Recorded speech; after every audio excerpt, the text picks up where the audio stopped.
नमस्कार, आप देख रहे हैं आज तक। मैं हूं आपके साथ नवजोत रंधावा। बंगाल में चुनाव तारीखों के ऐलान के दिन ही झड़पों की शुरुआत हो गई है।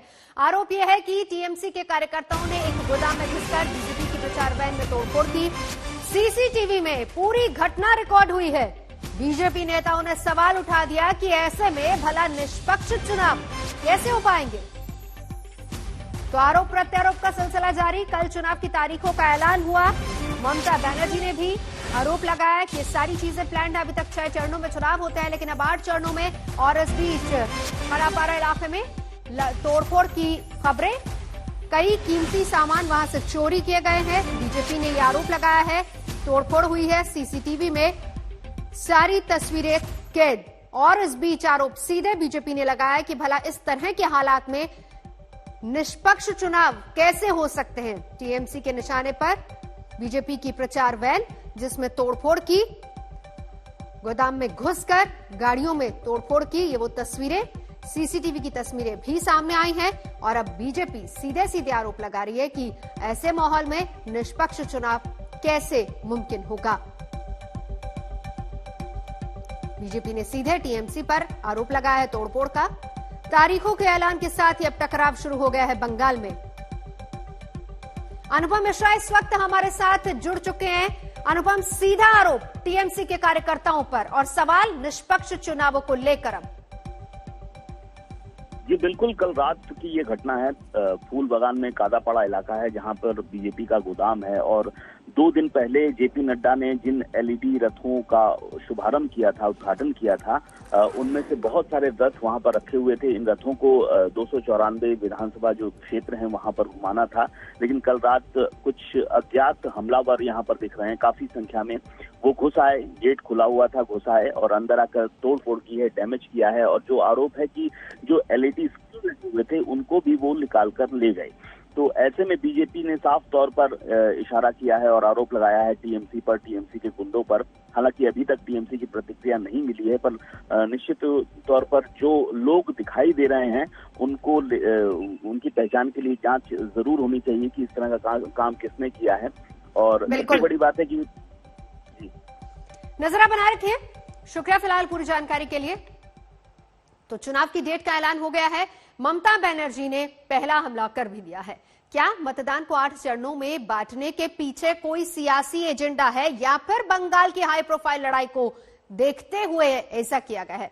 ममता के आरोप और बंगाल के सियासी समीकरण, एक एक डिटेल हम आपको बताते हैं इस रिपोर्ट में।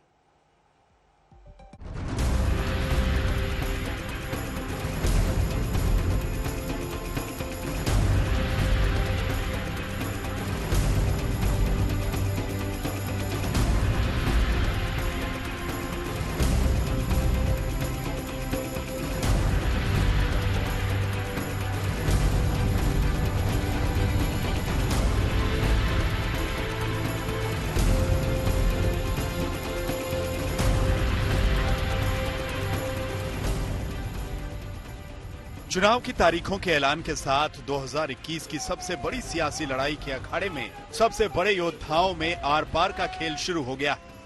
ये लड़ाई सिर्फ एक चुनाव की नहीं, बंगाल की ये सियासी लड़ाई नरेंद्र मोदी और शाह की प्रतिष्ठा की लड़ाई है। बंगाल की ये लड़ाई ममता बनर्जी के सियासी अस्तित्व की लड़ाई है। ये लड़ाई सिद्धांतों और पार्टी के विचारों की लड़ाई है। सीधे मुकाबले में चुनाव से पहले अपने अपने दावे हैं। ये परिवर्तन वोटों में या सीटों में कितना परिवर्तन हो जाएगा, क्योंकि आप तो टीम को टारगेट देकर खिलाने वाले कप्तान हैं। देखिए, अभी शुरुआत है, आप ऑडियंस में से काफी लोग मेरे लिए कुछ कुछ सोचेंगे कि कैसे ये आदमी बोलता है, मगर 200 से ज्यादा सीटों के साथ भारतीय जनता पार्टी पूर्ण बहुमत की सरकार यहां पर बनाने जा रही है, ये निश्चित। As the chief minister, what is your level of confidence, and आपके हिसाब से आपकी कितनी सीट आएंगी इस इलेक्शन?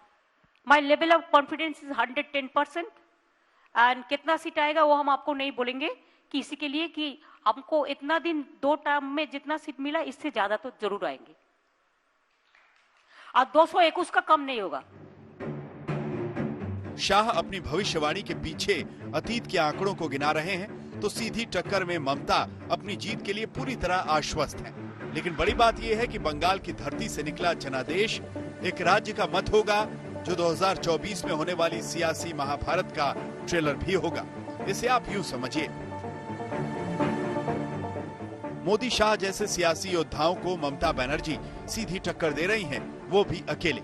सड़कों पर बड़े संघर्ष से खुद को सियासत में स्थापित करने वाली ममता को मोदी लहर को रोकना है। 2019 के नतीजों से उत्साहित मोदी और शाह की जोड़ी को रोककर ममता खुद को सियासत की सबसे बड़ी खिलाड़ी साबित कर सकती है। 10 साल के शासन में एंटी इनकम्बेंसी फैक्टर होता है, लेकिन ममता अपनी लोकप्रियता साबित करके हैट्रिक लगा सकती है। ममता अपनी विचारधारा से समझौता नहीं करने वाली नेताओं में है और उनके विचार पर मुहर लगेगी। ममता पर बीजेपी मुस्लिम तुष्टीकरण का आरोप लगाती है और इस चुनाव में ममता की जीत उनकी सेक्युलर इमेज को और भी मजबूत कर देगी।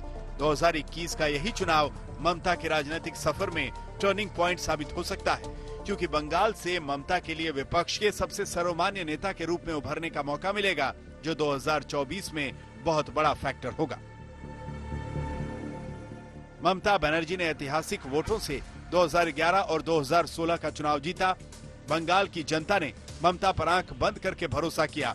ममता ने मोदी लहर को बंगाल के बॉर्डर पर 2014 लोकसभा और 2016 विधानसभा चुनाव में रोक दिया, लेकिन 2019 में पहले से ज्यादा वोट शेयर के बावजूद बीजेपी ने बंगाल में अप्रत्याशित जीत दर्ज की।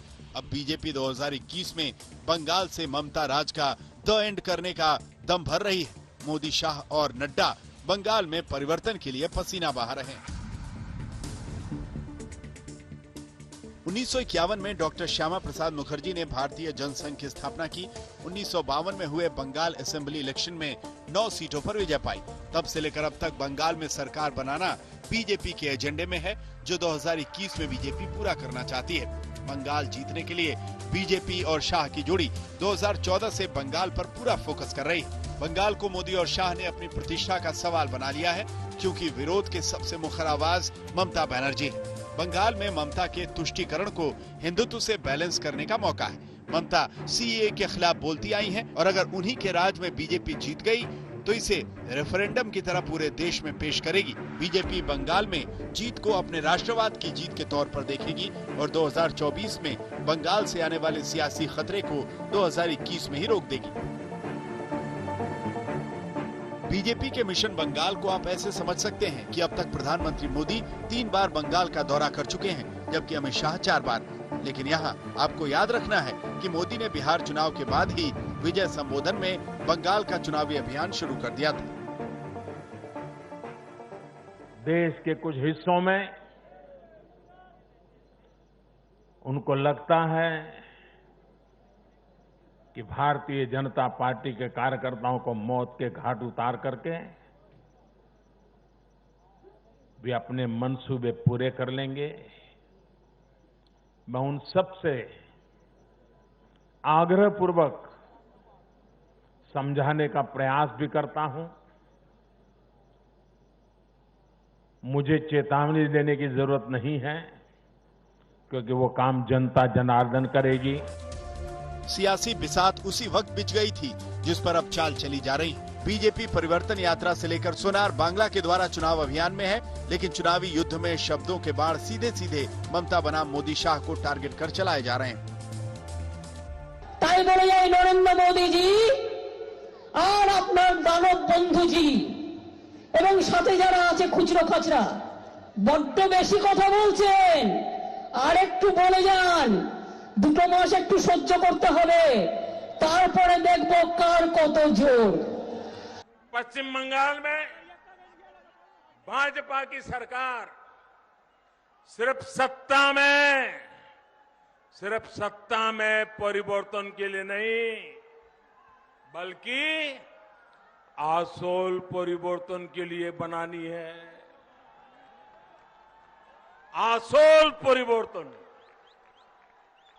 बल्कि यहां कमल खिलाना इसलिए जरूरी है ताकि पश्चिम बंगाल की स्थिति में वो आसोल परिवर्तन आ सके, जिसकी उम्मीद में आज हमारा नौजवान जी रहा है। बंगाल में 8 चरणों में चुनाव होंगे। इस फैसले पर मुख्यमंत्री ममता बनर्जी ने सवाल उठाए। 5টা রাজ্যের ইলেকশন অ্যানাউন্স করেছে। বাংলায় 294টা সিট, 8টা ফেজে ইলেকশন কেন? কাকে সুবিধে করে দেওয়ার জন্য? একটু তো রেশনাল থাকবে election commission. We want election commission will have a highest regards. Now, like election commission, the important body, if they don't give justice to the state and the people, then where the people will go? Bengal में प्रचंड सियासी युद्ध के पीछे सिर्फ विचारधारा की लड़ाई नहीं, सियासी सीटों की भी लड़ाई है। इसे यूं समझिए, विधानसभा की 294 सीट, लोकसभा की 42 सीट, राज्यसभा की 16 सीट। यानी बंगाल का जनादेश सिर्फ क्षेत्रीय राजनीति तक सीमित नहीं है। बंगाल के परिणाम राष्ट्रीय राजनीति के खेल भी बना सकते हैं और बिगाड़ भी सकते हैं। इंद्रजीत कुंडू के साथ आज तक ब्यूरो। चुनाव के दौरान कौन कौन से फैक्टर्स बंगाल में काम करेंगे? चुनावी अखाड़े में उतरे खिलाड़ियों के दांव और पेच कैसे कैसे हैं, चलिए हम आपको बताते हैं। जय श्री राम, जय जय श्री राम। आसोल परिवर्तन लाना है, यहाँ पूर पहाड़ से कमल खिलाना है। এই খেলা থেকেই বিজেপিকে ঠিক করতে হবে আগামী দিন দেশে থাকবে কি থাকবে না। বাংলায় একটা খেলায় যদি ওদের হারিয়ে দেন, জানবেন এই দেশ থেকে বিজেপি বিদায় নেবে। আর নয় অন্যায়, আর নয় অন্যায়, আমরা আসল পরিবর্তন চাই। বাংলা শাসন করবে না, বাংলা শাসন করবে। গুজরাট বাংলা শাসন করবে না, মোদি বাংলা শাসন করবে না। ममता जी की सरकार को उखाड़ फेंकेंगे और लाखों सोनार बांग्ला का बनाएंगे। मोदी जी ने जो पैसा भेजा, ये तृणमूल कांग्रेस के गुंडे खा गए। बंगाल की चुनावी रेस में सबसे आगे कौन होगा, फिनिशिंग लाइन को सबसे पहले कौन पार करेगा? एक दो नहीं, सियासी रेस में चेहरे कई हैं, लेकिन हार और जीत की लड़ाई सीधे सीधे बीजेपी और टीएमसी में है, यानी ममता बनर्जी और मोदी शाह की टीम। सबसे पहले आप बंगाल चुनाव में दौड़ रही टीमों को समझिए। पहली टीम ममता बनर्जी यानी टीएमसी, दूसरी टीम बीजेपी यानी मोदी टीम, तीसरी टीम लेफ्ट कांग्रेस गठबंधन। लेकिन मुस्लिम धर्मगुरु अब्बास सिद्दीकी की इस गठबंधन से वार्ता चल रही है सीटों को लेकर। चौथी टीम ओवैसी यानी AIMIM। संभावना यह है कि अब्बास सिद्दीकी की बात कांग्रेस लेफ्ट से नहीं बनी तो वो ओवैसी के साथ आ सकते हैं। सियासी रेस में ये टीमें अपना पूरा दमखम लगा रही हैं, लेकिन चुनावी मुद्दे क्या हैं, ये फैक्टर भी समझिए। जय श्री राम का नारा, बंगाली अस्मिता, बंगाल की बेटी, बुआ भतीजा, कटमनी, CA, मुस्लिम तुष्टीकरण। अब तक जुबानी जंग में यही शब्द बंगाल में गूंज रहे हैं, लेकिन सबसे बड़ा मुद्दा जय श्री राम का नारा बन गया है। देखिए, हमने बोला हर धर्म का अपन अपन का राय है, इसको हम इज्जत करते हैं, लेकिन हम जब फेस्टिवल करते हैं ये यूनिवर्सल होता है। Religion is personal and festival is universal. तो इसी के लिए ये बात ठीक नहीं है। और जय श्री राम वो कहते हैं, हम तो जय सियाराम कहते हैं। जय सियाराम मीन्स सीता एंड राम। अब पहले तो देखो क्या कौन झूठा बोलता है, कौन सच बोलता है। अब दीदी नहीं है बोलने में, मुझे दिक्कत नहीं है, चिढ़ेगी नहीं। टीवी पर मुझे मालूम नहीं है वो जय श्री राम के नाम से क्यों चिढ़ती है इतना। और जय श्री राम ये कोई इसको धार्मिक नारे के रूप में इंटरप्रेट करने का प्रयास जो तृणमूल कांग्रेस कर रही है वो गलत है। अगर ये धार्मिक नारा होता तो मैं बंगाल की जनता की नस नस को जानता हूं, कभी स्वीकृति ना आती। जय श्री राम प्रतीक है एपिसमेंट के खिलाफ का, तुष्टीकरण के खिलाफ का। अगर आपको बंगाल के अंदर दुर्गा पूजा निकालने के लिए हाईकोर्ट के द्वार खटखटाने पड़ेंगे, बच्चे वसंत पंचमी के दिन सरस्वती पूजा नहीं कर पाएंगे। 2019 के चुनावों में बीजेपी को 40% वोट शेयर मिला, लेकिन टीएमसी का 43% रहा। वोट शेयर और सीट के मामले में टीएमसी भारी रही। 2016 में भी टीएमसी ने क्लीन स्वीप किया था। इस हिसाब से टीएमसी सबसे आगे है। लेकिन 2021 में टीएमसी की ताकत और कमजोरी के बारे में बताते हैं। टीएमसी की ताकत, ममता बनर्जी का चेहरा, जीत का ट्रैक रिकॉर्ड, मोदी लहर को रोका, हर बूथ पर वर्कर, सेक्युलर चेहरा, आक्रामक प्रचार, मुस्लिम वोटरों की पसंद, वोटरों पर जमीनी पकड़। टीएमसी की कमजोरी, सत्ता विरोधी लहर, हिंसा के आरोप, मुस्लिम तुष्टीकरण, पार्टी के अंदर फूट, नेताओं का दल छोड़ना, परिवारवाद के आरोप, भतीजे की कार्यशैली।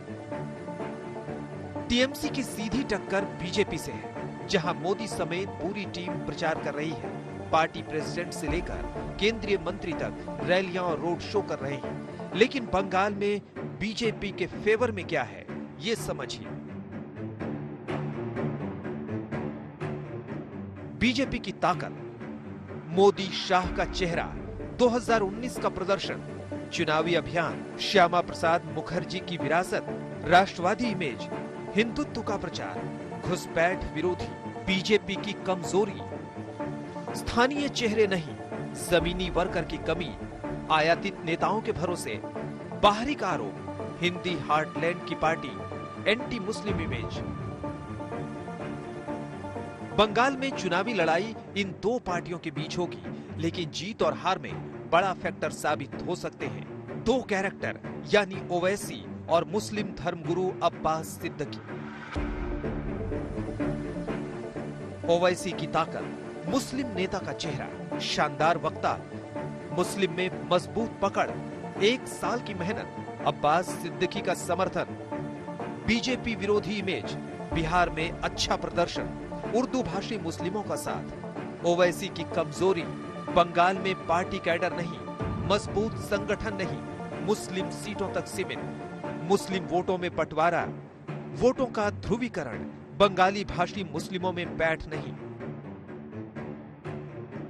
आपने सियासी अखाड़े में ओवैसी की स्ट्रेंथ और वीकनेस देखी, और आपको फुरफुरा शरीफ से पीरजादा का फैक्टर बताते हैं, जो नई पार्टी बनाकर टीएमसी और बीजेपी के खिलाफ ताल ठोक रहे हैं। अब्बास सिद्दीकी की ताकत, बड़े मुस्लिम धर्मगुरु, फुरफुरा शरीफ के पीरजादा, हजारों मस्जिदों पर कंट्रोल, 60 से ज्यादा रैलियां की, एंटी सीए का चेहरा, मुस्लिम सीटों पर पकड़, ओवैसी का समर्थन। अब्बास सिद्दीकी की कमजोरी, घर के अंदर विरोध, मुस्लिम वोट में बंटवारा, चुनाव में ध्रुवीकरण, राजनीतिक अनुभव नहीं, चंद दिन पुरानी पार्टी, विकल्प जैसी शक्ति नहीं। इंडियन सेकुलर फ्रंट के मुखिया अब्बास सिद्दीकी अभी कांग्रेस और लेफ्ट के साथ जाएंगे या फिर ओवैसी के साथ क्लियर नहीं है, लेकिन ममता के मुस्लिम वोटरों में सेंध लगाएंगे ये पक्का है। अब आपको बंगाल में कांग्रेस और लेफ्ट गठबंधन के बारे में बताते हैं। कांग्रेस लेफ्ट गठबंधन की ताकत, बंगाल के हर बूथ पर वर्कर, हिंदू मुस्लिम वोटों पर पकड़, जमीनी नेताओं की कमी नहीं, सेकुलर राजनीति के समर्थक। कांग्रेस लेफ्ट गठबंधन की कमजोरी, बड़े चेहरे का अभाव, पार्टी कैडर का मोहभंग, वोटरों को विश्वास कम, चुनावी रणनीति कमजोर। बंगाल में 70% हिंदू वोटर हैं, जबकि 30% मुस्लिम। पिछला 4 चुनाव ममता दीदी हिंदू मुस्लिम वोटों के दम पर जीती थी, लेकिन इस बार मुस्लिम वोट में ओवैसी और अब्बास की जोड़ी सेंध लगा सकती है, जबकि हिंदू वोट में मोदी और शाह की जोड़ी। इंद्रजीत कुंडू के साथ अनुपम मिश्र, कोलकाता, आज तक। बंगाल चुनाव का एक्स फैक्टर देखा, अब आपको असम में चुनाव के एक्स फैक्टर की पूरी इनसाइड स्टोरी बताते हैं। आखिर बीजेपी की वापसी के रास्ते में महागठबंधन का प्लान क्या है? क्यों बीजेपी के लिए असम में वापसी जरूरत से ज्यादा मजबूरी है? मंत्री श्री नरेंद्र मोदी जी का स्वागत तेखेटर आगमने असम में होने वाले विधानसभा चुनाव में वापसी के लिए बीजेपी ने पूरी ताकत झोंक रखी। प्रधानमंत्री मोदी से लेकर अमित शाह तक असम के चक्कर लगा रहे हैं, तो राहुल गांधी ने भी असम में 14 फरवरी को चुनावी प्रचार शुरू कर दिया था। बीजेपी सत्ता में लौटना चाहती है और उसे रोकने के लिए कांग्रेस के नेतृत्व में 5 पार्टियों का महागठबंधन बना है। अब कांग्रेस के साथ बदरुद्दीन अजमल की party all India United democratic front वामदल और सीए के खिलाफ बनी नई क्षेत्रीय पार्टी आंचलिक गण मोर्चा है।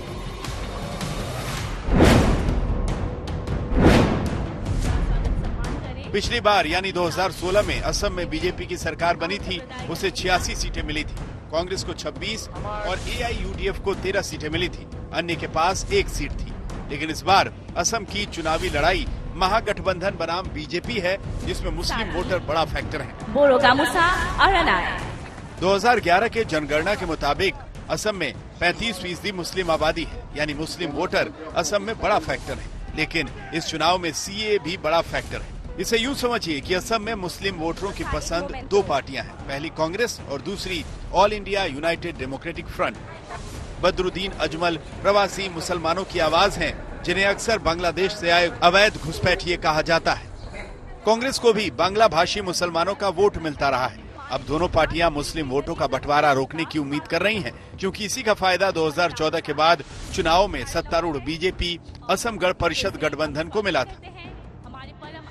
कांग्रेस और एआईयूडीएफ ने 2016 का विधानसभा चुनाव अलग अलग लड़ा था, जिसमें कांग्रेस को 26 और एआईयूडीएफ को 13 सीटें मिली, बीजेपी को 60 और असम गण परिषद ने 14 सीटें जीती। 2016 में मुसलमानों के दबदबे वाली 33 में से कांग्रेस ने 17 और एआईयूडीएफ ने 12 सीटें जीती थी।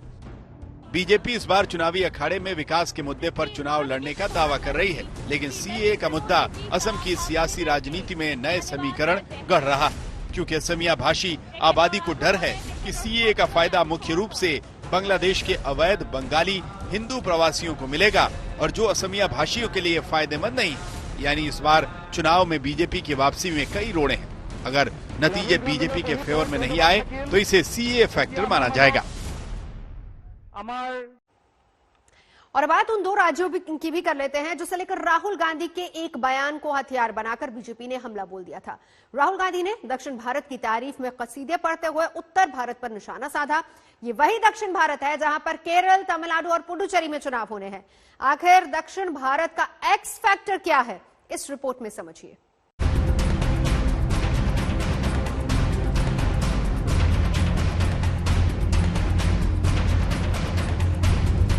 दक्षिण भारत में लड़ाई क्षेत्रीय क्षत्रपों के बीच है, लेकिन केरल से लेकर तमिलनाडु तक प्रधानमंत्री नरेंद्र मोदी और राहुल गांधी चुनाव प्रचार पर।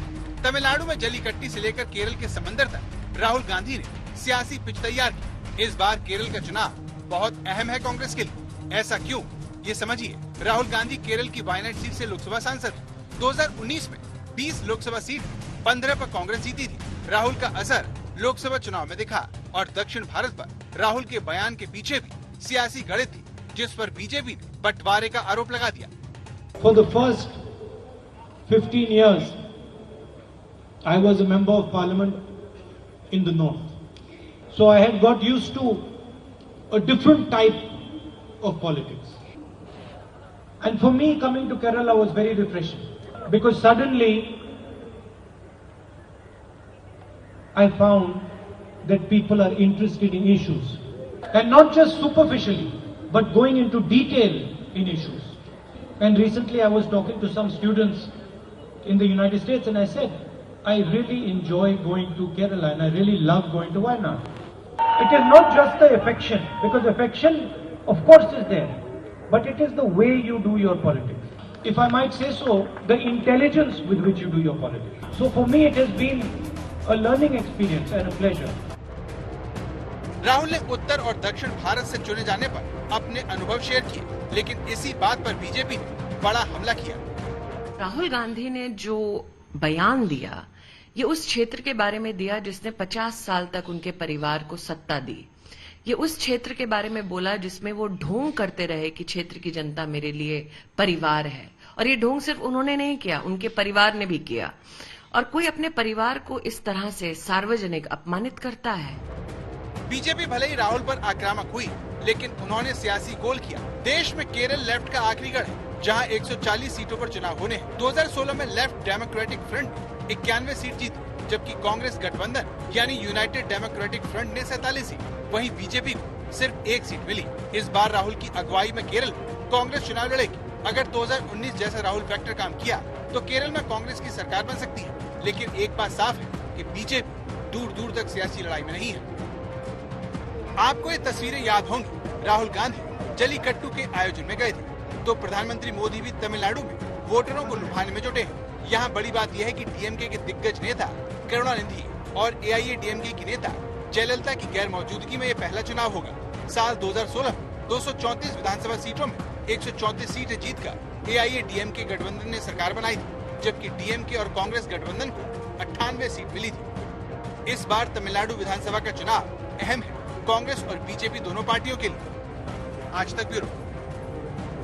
चुनाव के नतीजे 2 मई को आएंगे। निगाह सबसे ज्यादा पश्चिम बंगाल पर ही लगी है। चुनावी मुद्दे पर लड़े जा रहे हैं, मुद्दे जनता के होने चाहिए, लेकिन खास हो क्या रहा है जरा देखिए। जय श्री राम। तेराबाज, गुंडाबाज, मिथ्या बोले, मिथ्या ভিডিও দেখায়, কোনো ভিডিও বিশ্বাস করবেন না ওদের, সব ফেক।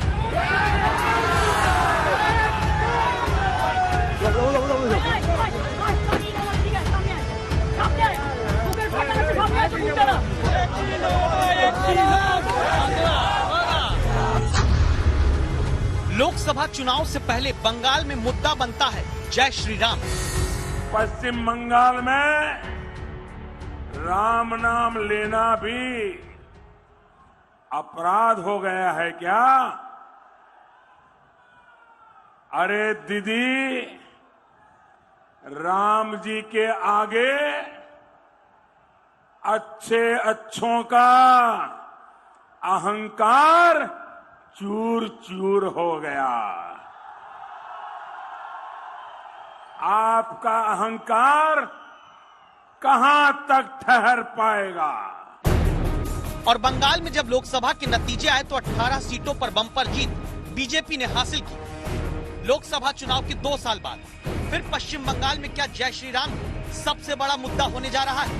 जय श्री राम, जय श्री राम। 9.25 करोड़ लोगों की जनसंख्या वाले पश्चिम बंगाल में देश की 7.2% आबादी रहती है। बंगाल में चुनाव 8 चरण में होंगे और जिस बंगाल में प्रति 1 लाख की आबादी पर 185 लोग गरीब हैं, वहाँ मुद्दा अगर जय श्री राम का नारा बनता है तो क्यों? इसके लिए 2 तस्वीरें देखते हैं।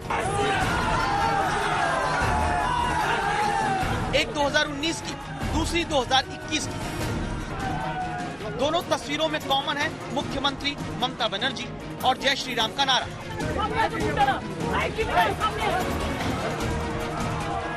सड़क पर काफिले के आगे राम के नारे से लेकर नेताजी सुभाष चंद्र बोस की जयंती के कार्यक्रम तक में राम का नारा सुनकर ही ममता बनर्जी को कहते हैं गुस्सा आया। मेरे को तो लगता है कि गवर्नमेंट का प्रोग्राम का कोई डिग्निटी होना चाहिए। किसी को आमंत्रण करके, निमंत्रित करके उसको बेइज्जत करना है आपको शोभा नहीं देता है। मैं फिर आप लोगों को कहेंगे यही on protest of that I am not telling anything. इसके बाद पश्चिम बंगाल में चुनावी मंच हो या चुनाव में प्रचार करते कार्यकर्ता, जय श्री राम का नारा ही टीएमसी के सामने लगता है।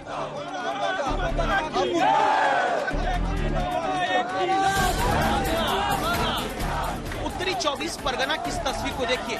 इसमें एक तरफ बीजेपी के कार्यकर्ता जा रहे हैं, दूसरी तरफ किनारे टीएमसी के लोग खड़े हैं और तब आवाज आती है जय श्री राम।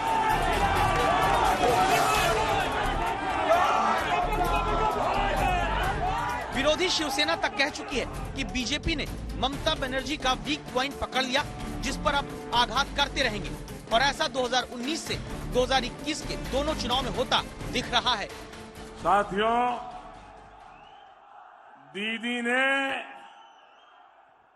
जय श्री राम का अभिवादन करने पर से ही लोगों को जेल में डालना शुरू कर दिया है। मुझे लगा मैं भी डायरेक्ट दीदी को जय श्री राम बोल दूं तो मुझे भी जेल में डाल दे, तो यहां के निर्दोष लोग जो जेल में पड़े हैं मैं उनकी सेवा करूंगा। बंगाल के अंदर माहौल ऐसा कर दिया कि जय श्री राम बोलना माने गुनाह है। अरे बनता दीदी, बंगाल में जय श्री राम नहीं बोलना जाएगा तो कहां पाकिस्तान में बोला जाएगा क्या? मुझे बताओ भाइयों, बताओ बहनों, जय श्री राम बोलना चाहिए नहीं बोलना चाहिए? आरोप लगता है कि बीजेपी ऐसा हिंदू वोटों के ध्रुवीकरण के लिए करती है। 2011 की जनसंख्या के मुताबिक पश्चिम बंगाल में हिंदू आबादी 6 करोड़ 43 लाख 85,546 है, जबकि मुस्लिम आबादी 2 करोड़ 46 लाख 54,825। लोकसभा चुनाव के बाद लोकनीति और CSDS के एक सर्वे में दावा किया गया कि बीजेपी के 57% वोट हिंदू मतदाताओं से आए थे, जबकि टीएमसी के लिए 70% मुस्लिम वोटर्स ने मत दिया था। तो क्या सिर्फ वोटों का ध्रुवीकरण के लिए ही नारा इस्तेमाल हो रहा है या वजह कुछ और भी है? इसको धार्मिक नारे के रूप में इंटरप्रेट करने का प्रयास जो तृणमूल कांग्रेस कर रही है वो गलत है। जय श्री राम प्रतीक है एपीसमेंट के खिलाफ, तुष्टीकरण के खिलाफ। Religion is personal and festival is universal. तो इसी के लिए ये बात ठीक नहीं है। और जय श्री राम वो कहते हैं, हम तो जय सियाराम कहते हैं। जय सियाराम मीन्स सीता एंड राम। दरअसल राम के नाम का नारा बंगाल की राजनीति में अभी नहीं उठा। 2017 में अमित शाह के पार्टी अध्यक्ष रहते कराए गए सर्वेक्षण में दावा है कि ये पता चला था कि टीएमसी सरकार की कथित मुस्लिम तुष्टीकरण की नीतियों से बंगाली हिंदुओं के मन में असंतोष के बीज है। उसी साल मुहर्रम के ताजिए निकलने वाले दिन ही दुर्गा पूजा पड़ने पर मूर्ति विसर्जन बंगाल सरकार ने एक दिन आगे बढ़ा दिया था। इसके बाद ममता सरकार ने दुर्गा सरस्वती पूजा आयोजन और हिंदू पुजारियों के लिए कई आर्थिक मदद का ऐलान किया, जिसे डैमेज कंट्रोल की कोशिश माना गया।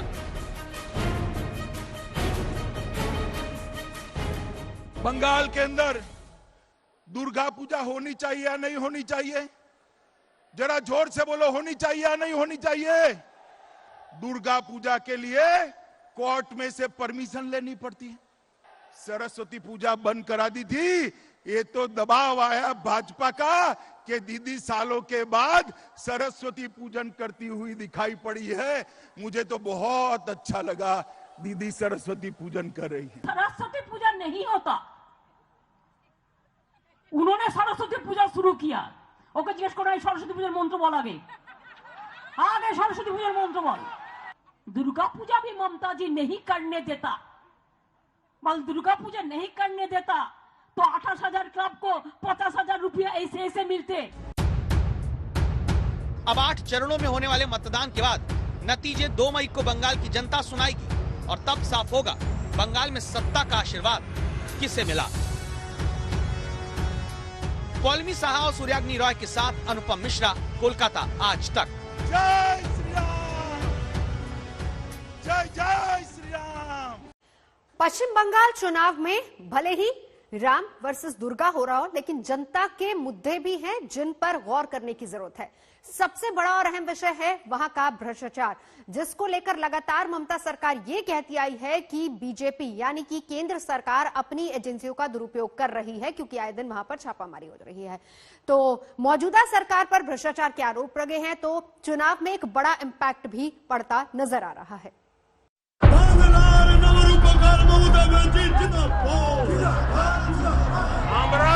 आशोल परिवर्तन चाहिए। बंगाल का विकास तब तक संभव नहीं है जब तक यहाँ टोलाबाजों का राज रहेगा। খেলা তো হবেই রে, বাংলায় একটা খেলায় যদি ওদের হারিয়ে দেন জানবেন এদেশ থেকে বিজেপি বিদায় নেবে। অন্য পার্টিকে তোলাবাজ বলবেন আর আপনার পার্টি কি ওয়াশিং মেশিন? बंगाल का विकास तब तक संभव नहीं है जब तक यहाँ सिंडिकेट का राज रहेगा। 29 अप्रैल को आखिरी चरण की वोटिंग से पहले अब 27 अप्रैल तक पश्चिम बंगाल के चुनाव में जनता के सामने भ्रष्टाचार के मुद्दे पर बयानों का घमासान होने वाला है। ट्रेलर चुनावी तारीखों के ऐलान के दिन भी दिखा, क्योंकि जब चुनाव आयोग दिल्ली से तारीखों की घोषणा कर रहा था, पश्चिम बंगाल की राजनीति में ममता बनर्जी की पार्टी के लिए मुसीबत बन रहे कोयला घोटाले में सीबीआई और ईडी की 15 से ज्यादा टीम कई ठिकानों पर छापेमारी कर रही थी। इस मुद्दे पर ममता बनर्जी सबसे ज्यादा खुद आक्रामक है। খেলা তো হবেই এবং এই খেলা থেকেই বিজেপিকে ঠিক করতে হবে। আগামী দিন দেশে থাকবে কি থাকবে না। বাংলায় একটা খেলায় যদি ওদের হারিয়ে দেন, জানবেন এদেশ থেকে বিজেপি বিদায় নেবে। অন্য পার্টিকে তোলাবাজ বলবেন, আর আপনার পার্টি কি ওয়াশিং মেশিন যে কালো যাবে আর সাদা হয়ে ঘুরে চলে আসবে? चोर की माई जोर से बोले। इस आक्रामकता की वजह पहले जान लेते हैं। ममता बनर्जी के भतीजे और उनका परिवार अभी कोयला घोटाले के आरोपों में घिरा है। अभिषेक बनर्जी के करीबी विनय मिश्रा के खिलाफ पशु तस्करी मामले में सीबीआई चार्जशीट दाखिल कर चुकी है। चुनावी वक्त में जब पत्ता भी हिलता है तो वोट खिसकते हैं। ऐसे में जब सीबीआई की टीम ममता बनर्जी के भतीजे अभिषेक बनर्जी के घर पहुंचती है, अभिषेक की पत्नी और साली से सीबीआई पूछताछ करती है। कोयला घोटाले में बंगाल में लगातार छापेमारी होती है तो जनता के बीच में आरोपों के आधार पर ही सही, लेकिन भ्रष्टाचार एक बड़ा मुद्दा बनने लगता है। यही वजह है कि महीने में तीसरी बार जब प्रधानमंत्री बंगाल में चुनावी रैली करने पहुंचे तो फोकस सिर्फ करप्शन पर रखा। सरकार की योजनाओं का पैसा टीएमसी के टोलाबाजों की सहमति के बिना गरीब तक पहुंच ही नहीं पाता। अगर किराए पर बिल्डिंग भी लेनी हो तो उसमें भी कट लगता है। এদের মুখে বড় বড় কথা শুনে পোষায় না। কথায় কথায় উনি বলেন তৃণমূল কংগ্রেস সব তোলাবাজ, তৃণমূল কংগ্রেস তোলাবাজ। আর আপনি কি? আপনি তো সবচেয়ে বড় দাঙ্গাবাজ, ধান্দাবাজ। आरोपों के आधार पर दावा है कि कोयला घोटाला करीब 5,500 करोड़ रुपए का हो सकता है, जबकि पश्चिम बंगाल में स्वास्थ्य सेवाओं पर सिर्फ 988 रुपए प्रति व्यक्ति खर्च होता है। भ्रष्टाचार के आरोपों का जवाब देने के लिए ममता बनर्जी महंगाई के मुद्दे का हैंडल संभालने लगती है। करप्शन का ठीकरा एक दूसरे पर फोड़ने की राजनीति पश्चिम बंगाल देख रहा है। कट कट कट का जो कल्चर बनाया है, सिंडिकेट के हवाले बंगाल दे दिया है, उसी के कारण ये माहौल बिगड़ता गया है।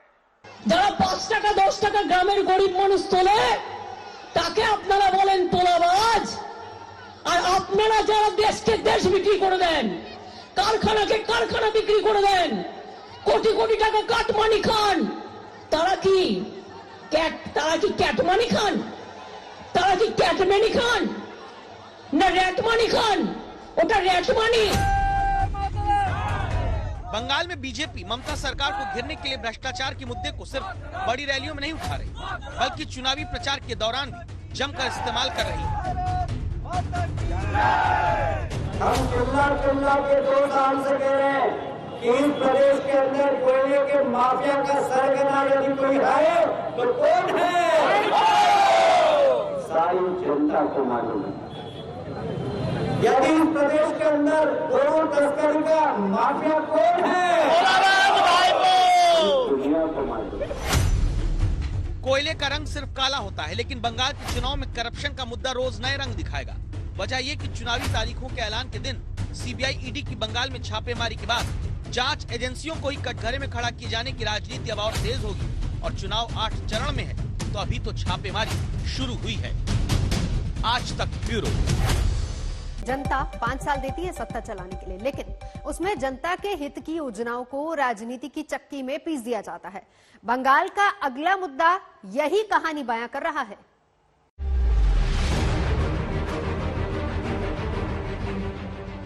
केंद्र सरकार किसानों और गरीबों के हक का पैसा सीधा उनके बैंक खाते में जमा करती है। One nation one ration card योजना केंद्र सरकार चला रही है। पश्चिम बंगाल के लोगों को अब भी उसके लागू होने का इंतजार है। पश्चिम बंगाल में पहली बार लेफ्ट कांग्रेस का आता पता नहीं है। सीधी लड़ाई टीएमसी बीजेपी में और मुद्दा राजनीतिक चक्की में जनता के काम की योजनाओं को पीस देना बन रहा है। कैसे? देखिए, प्रधानमंत्री किसान सम्मान निधि योजना, आयुष्मान भारत योजना, one nation one ration card योजना समेत बीजेपी का आरोप है कि बंगाल के करोड़ों लोगों को केंद्र की 20 से ज्यादा योजनाओं से दूर रखे जाने की राजनीति हो रही है। माटी मानुष की बात करने वाले लोग बंगाल के विकास के सामने दीवार बनकर के खड़े हो गए हैं। बंगाल का विकास तब तक संभव नहीं है जब तक यहां सिंडिकेट का राज रहेगा। बोले ममता जी ने कुछ नहीं किया, हमने सब कर दिया। জিজ্ঞেস করুন কি করেছো? কন্যাশ্রী কে করেছে? আপনারা উত্তর দেবেন। কন্যাশ্রী কে করেছে? আর মোদি বাবু কি দিয়েছেন? डुगडुगी डुगडुगी। सबसे पहले उसी किसान सम्मान निधि की बात करते हैं जिसके 2 साल पूरे हो चुके हैं। 2 साल तक पश्चिम बंगाल के 69 लाख किसानों को साल की 3 किश्त में मिलने वाले 6,000 रुपए हासिल नहीं हुए, जबकि देश के 10 करोड़ से ज्यादा किसान इस योजना का लाभ उठाते रहे। 2 साल बाद चुनाव से ठीक पहले ममता सरकार को किसानों का मूड चुनावी सीजन में समझना पड़ा, तो इसलिए क्योंकि किसानों का वोट हाथ से खिसकने की आशंका नजर आई। मानुष कहने वाली संवेदनहीनता बंगाल का हर किसान देख रहा है, महसूस कर रहा है। किसान के नाम पर कौन अपनी राजनीतिक रोटियां सेक रहा है। दावा इसके बाद पश्चिम बंगाल के करीब 38 लाख किसानों ने खुद ही पीएम किसान पोर्टल से खुद को जोड़ लिया। पिछले 2 हफ्ते में रोज बंगाल के 1 लाख किसान खुद को पीएम किसान पोर्टल से सम्मान निधि पाने के लिए जोड़ते गए। तो पश्चिम बंगाल की ममता सरकार ने भी किसानों का वेरिफिकेशन प्रोसेस शुरू किया, क्योंकि राज्य सरकार जब वेरीफाई करते हैं किसानों के खातों को, तभी केंद्र पैसे उसमें सीधे डाल पाता है। लेकिन आरोप है कि राज्य सरकार किसानों के खातों को वेरीफाई करने का काम बहुत धीमे कर रही है। ये जो पैसा होता है इसमें कोई बिचौलिया नहीं होता है, भारत सरकार सीधा किसान के अकाउंट में डालती है। इसके लिए किसान का सर्टिफाइड सूची चाहिए राज्य की ओर से, इसके सामने उसका बैंक अकाउंट का नंबर चाहिए। ममता दीदी को पूछे कितने बैंक अकाउंट नंबर भेजे हैं आपने? सिर्फ फेस सेविंग के लिए चिट्ठी भेज दी। बैंक अकाउंट से उसका वेब में है, बैंक तो उनका है, हमारा है। ये तो बहुत अजब की बात है। बैंक किसका? गवर्नमेंट ऑफ इंडिया ना गवर्नमेंट ऑफ वेस्ट बंगाल?